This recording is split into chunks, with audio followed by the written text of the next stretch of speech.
afternoon, ladies and gentlemen.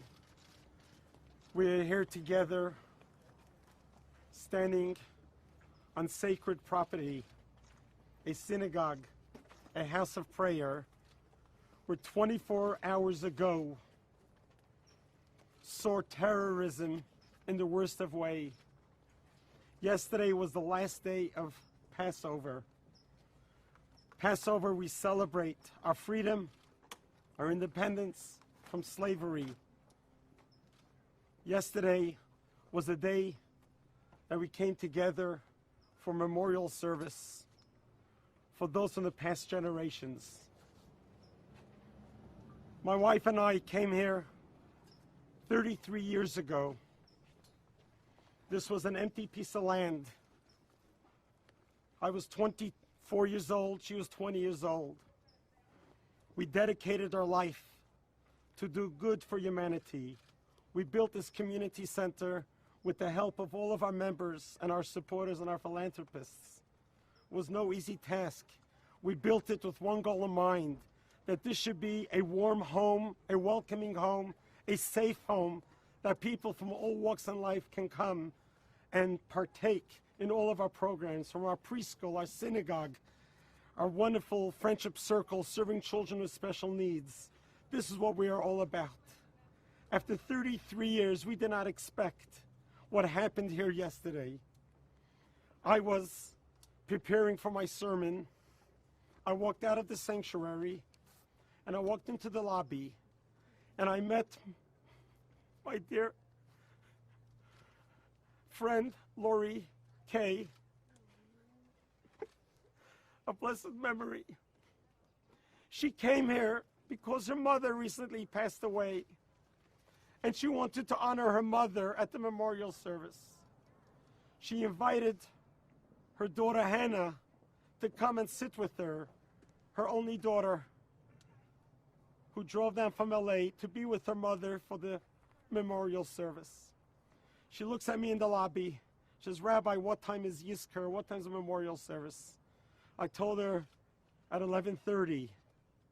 I went to my office to freshen up. I came back, and Lori is there. For those of us who know Lori, know that she is a person of unconditional love. I have known her for close to 25 years. She was a pioneer member from our congregation. She used to work for Wells Fargo.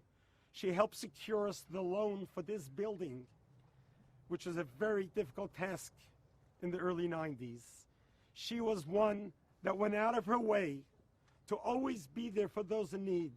When one of our members' wives was diagnosed with breast cancer, she took it upon herself to drive her to every single doctor's appointment, to be there for the children. Lori had unconditional love for all. She was the most kindest, generous, great philanthropist, and a great loyal friend, which you don't find much these days. My wife and I had an amazing relationship with Howard and Lori.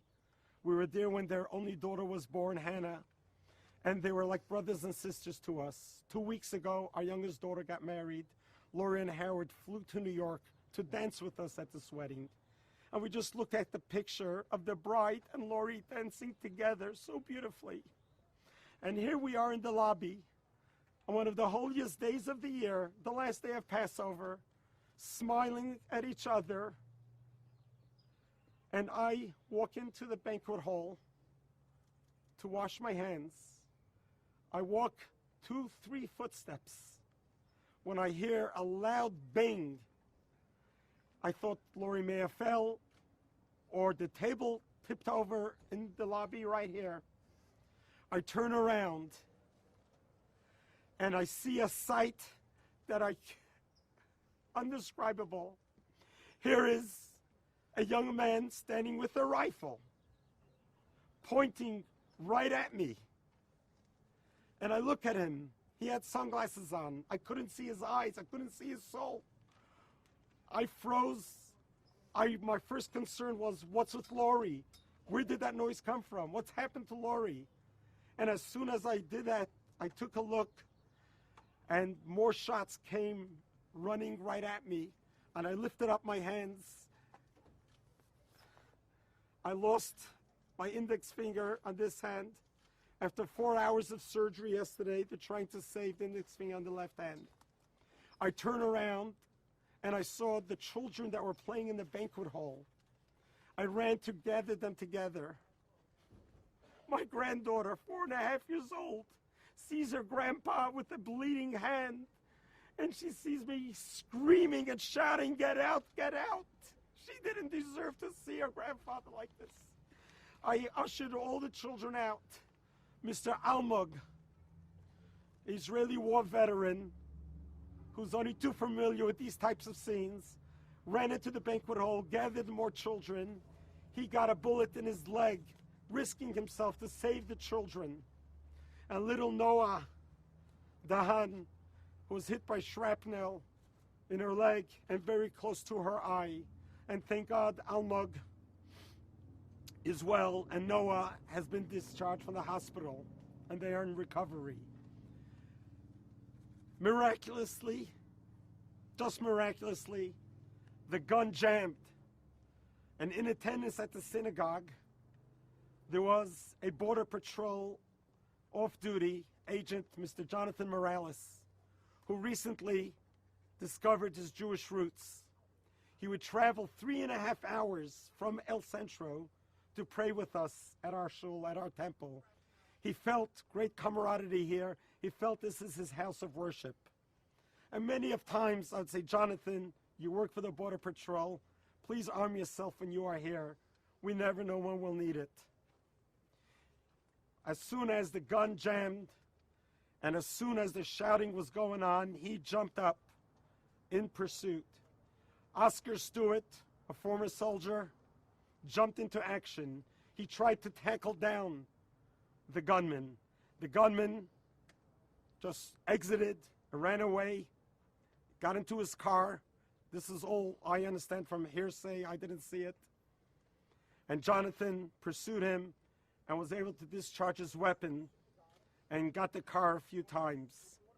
After the shooter left, this terrorist left, I turned around to assess the situation. And I walk into the lobby, and I see Lori laying on the floor unconscious. And her dear husband, Dr. Howard Kay, who's like a brother to me, is trying to resuscitate her. And he faints, and he's laying there on the floor next to his wife. And then the daughter Hannah comes out screaming, "Daddy and Mommy, what's going on?" This is the most heart-wrenching sight I could have seen. I was frozen in time. I grabbed a prayer shawl, wrapped my arm, my fingers with it. That was just hanging, dangling, and bleeding all over the place. My congregation was gathered outside here, and I said, "I got to do something." I got up on a chair right here, and I looked at our congregation, and I said, "Am Yisrael Chai." We are a Jewish nation that will stand tall. We will not let anyone or anything take us down. Terrorism like this will not take us down. We just came from Passover. At the Seder table, we sang a song, V'hi Sha'amda, that God has protected us, that in every generation they rise up against us, but God will protect us. Yesterday, this horrific, terrible event that has occurred here, in my own interpretation, Lori took the bullet for all of us. She died to protect all of us. She didn't deserve to die. She's such a kind, sweet-hearted, just a good human being. She didn't deserve to die right in front of my eyes. I was the last one to see her and to be with her. But I do know that this is Lori. This is her legacy. And her legacy will continue. It could have been so much worse. If the sequence of events didn't happen the way it happened, it could have been a much worse massacre.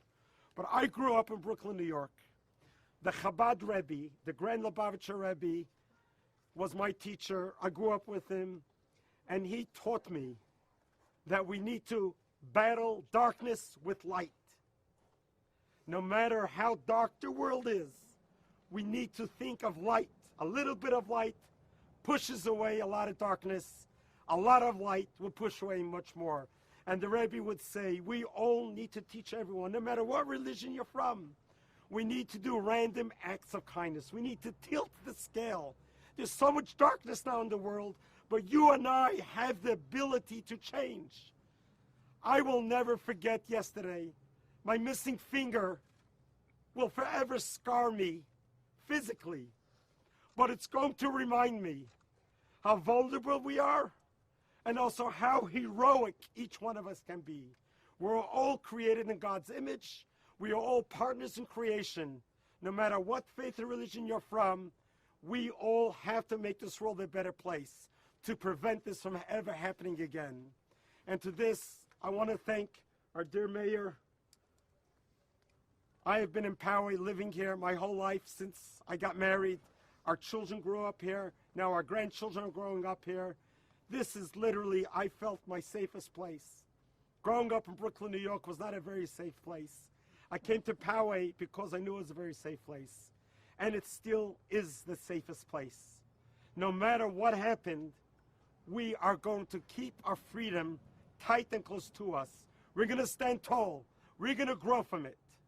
And I also want to thank our sheriff department, who has been absolutely incredible from their very first call and their response. I have enjoyed being a chaplain for the sheriff department for close to 20 years, sworn in by the former sheriff Bill Collender. And he right away told me what my mission is going to be, is to be able to be there for the deputies and give them the optimism, give them the positive feeling that the world is yet going to be a better place. And I want to take note for other of the victims who have suffered yesterday, physically, emotionally, spiritually. The best we can do to combat is to grow, build, and be stronger and stronger and stronger. And yes, every single one of us can do that. I look around the myriad of cameras that are here. The message needs to be brought out to the public. How does a 19-year-old, a teenager, have the audacity, the sickness, the hatred to publicize such anti-Semitism in his manifesto? How does he come here to a house of worship, do what he did? Perhaps we need to go back a little earlier and think about, what are we teaching our children? What are we educating our children? We need to perhaps consider reintroducing in our public school system a moment of silence where children can start the day with pausing and thinking, why am I created? Why am I here? And what am I going to do? So I certainly hope we can grow from this and we could become stronger from this. Chabad Poway will survive this. I want to thank all of our community members. I want to thank all of our neighboring churches from all over San Diego. To see all the religions come together and support is absolutely the warmest hug that we could have ever gotten. And to be able to be together and show unity, solidarity, I want to personally thank all of my fellow priests, ministers who have been here with me, who have called me here, shared with me your condolences. We're so grateful for that. The community has set up a GoFundMe account to help us through this very difficult time, and we're certain that San Diego will be able to participate in doing your part in helping us rebuild and get back on our feet. I want to take this opportunity to bless everyone here with blessings of long life, great health, and let's look for peace. And yesterday, I was going to read the prophecy of Isaiah. I didn't get to do it because my hand was blowing out. The prophecy of Isaiah was that the world is going to see better days. And it's not a prophecy of some kind of an idea. It's reality. We pray for it to happen, and one good deed at a time will make that happen. I'm appealing to all of our fellow Jewish members of our faith and others. This Friday night, this Saturday, go to your synagogue. We need to fill up those rooms. We need to show them that terrorism, evil, will never prevail. Let's fill up the synagogues. Let's stand tall. Let's dance together. And for our Jewish people who haven't been to synagogue in a long time, this is the time to do it. This is a personal request for myself as a rabbi asking you, come to synagogue this weekend just to show solidarity. And God will inspire you and bless you that we should all be blessed with greater and better times. We should no longer have to have such press conferences, but only greater and better times for all mankind should happen speedily in our days. Amen. Amen. Rabbi, can I ask you? Okay. As I was in my house, I received a personal phone call from our President Donald Trump. I was amazed to answer the phone and say the Secretary of the White House is calling. And he spent close to 10-15 minutes with me on the phone. And it's the first time I've ever spoken to a President of the United States of America. He shared with me condolences on behalf of the United States of America. And we spoke about the moment of silence. And he spoke about his love of peace and Judaism and Israel. And he was just so comforting that I'm really grateful to our president for taking the time and making that effort to share with us his comfort and consolation. And I'm open for any questions. You said before that this could have been much worse. Can you expand on that? Well, is this the idea if the gun had not jammed? I mean... Well, I'm not an expert in this field, but for what I have observed, that he was standing right there in the lobby.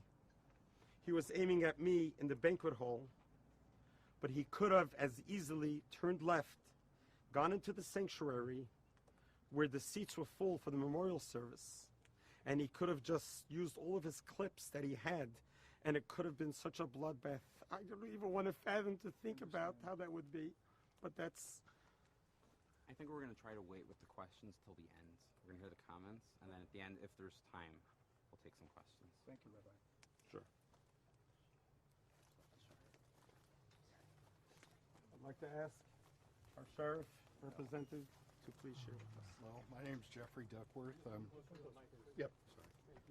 am Jeffrey Duckworth. I'm the captain here for the City of Poway Sheriff Station, and our hearts go out to your congregation. We will be conducting extra patrols in around not only the synagogue, but all of the religious establishments in our city, and be reaching out to all of our people in the city and assuring them that we're here for them, and we appreciate being here and being able to help serve, and that's what we're here for, and we're sorry for your loss. Has the gunman been charged? I'm not going to talk about anything going on right now. The Sheriff's Department Homicide Unit is in charge of the investigation, and any press releases that they send out, we'll let them do that. Okay? Rabbi, we cannot live in fear. That's what you want people to know. Absolutely. Absolutely. Rabbi, you came face to face with the shooter. Did he say something to you? Did you say something to him when he entered the church? 1 second, I'm going to ask our mayor. I'm sorry, Just please hold your question. Our mayor, please.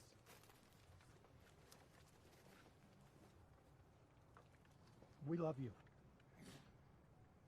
This whole community loves you. And we'll be there with you.